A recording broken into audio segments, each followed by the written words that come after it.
Are you worried about falling?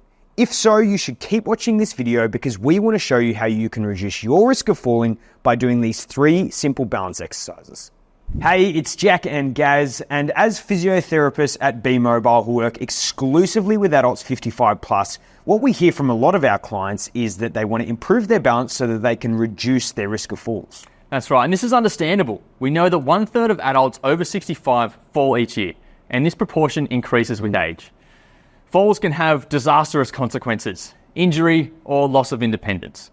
In fact, the World Health Organization has shown that falls are the second leading cause of unintentional injury and related death worldwide. Now, falls often happen when we're doing 2 things at once, say carrying a cup of coffee through the living room whilst we step over the grandkids' toys. That's right, or tripping in the garden whilst thinking about what seedlings need to be planted. This is what we call dual tasking. And this is why right now we are going to give you 3 simple dual tasking exercises that will improve your balance. So I've just made myself a wonderful cup of coffee. Actually, to be fair, it's just a cup full of water, but you can imagine. Now, we talked before about, having to walk through the living room with a cup of coffee or something like this, whilst having to step over something like the grandkids' toys. Now, this is doing 2 things at once. This is often when we might have a fall. So let's practice that. Grab a cup of coffee, or preferably just a cup of water filled to the brim. And all we're going to do, whilst making sure we don't spill the water, is lightly touch an object like a box, okay? This is going to be the easiest level, touching and coming back down. Now, to make that a little harder, we can bounce on that one leg, touch, and then not let the leg come back down.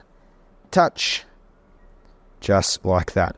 Okay, let's step it up a little because we often do have to step over things. So what we're going to do now is, whilst keeping the water in the cup, is we're going to step all the way over, try to keep this leg in the air, and then step back just like that. And then you can see, whilst bouncing on that one leg, that becomes hard. Make sure you try your non-dominant hand as well. So you can really see I'm starting to focus on the balance component in my legs, therefore forgetting about my hands, but I've got to keep focused on both. Okay, you could also do this exact same thing, standing on one leg, going sideways as well. And to make it even harder, you could turn the box tall, just like that, which is going to increase the difficulty. Oh, and an even harder level than this is to do this exercise whilst balancing the water in the cup, whilst liking and subscribing to our channel. Nice. And you can do this for 60 to 90 seconds at a time. For exercise 2, we're going to do a physical task and pair it with a cognitive task. So we're going to be doing something physical with your body and then trying to distract your ability to do that by getting your mind occupied elsewhere. So the exercise from a balance point of view is called on and off the mat. So out here I have a yoga mat. You might have a doormat at home, or perhaps you can use a line, maybe a line of grout in your kitchen. All you're going to do is stand in front of that mat or that line, stepping over that surface, that distinction there, forwards and backwards, and then trying to pick up the pace, trying to go nice and clear and trying to make a nice full step over that line.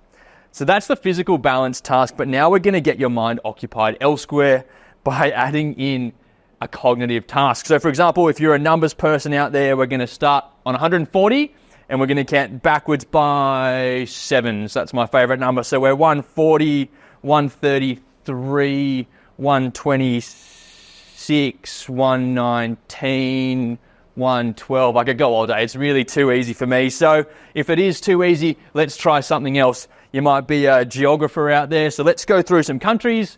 We're going to start our way at A and work our way through. So Australia, that's easy. Belgium, China, Denmark, Egypt. I'm actually a geographer as well, so that's pretty easy for me as well. But maybe you're more of a dog person. So let's work our way through some dogs. But we're going to try a different option to start with as well. Let's go side onto the mat now, okay? So we're still going to take a big step front and to the side, and we're going to work our way through the alphabet in dog breeds. So A, Alsatian. B, Burmese python. That's not a dog, is it? No, okay, you found my weakness, everybody. Well done. Okay, challenge yourself for 60 to 90 seconds of an on and off the mat with a cognitive task.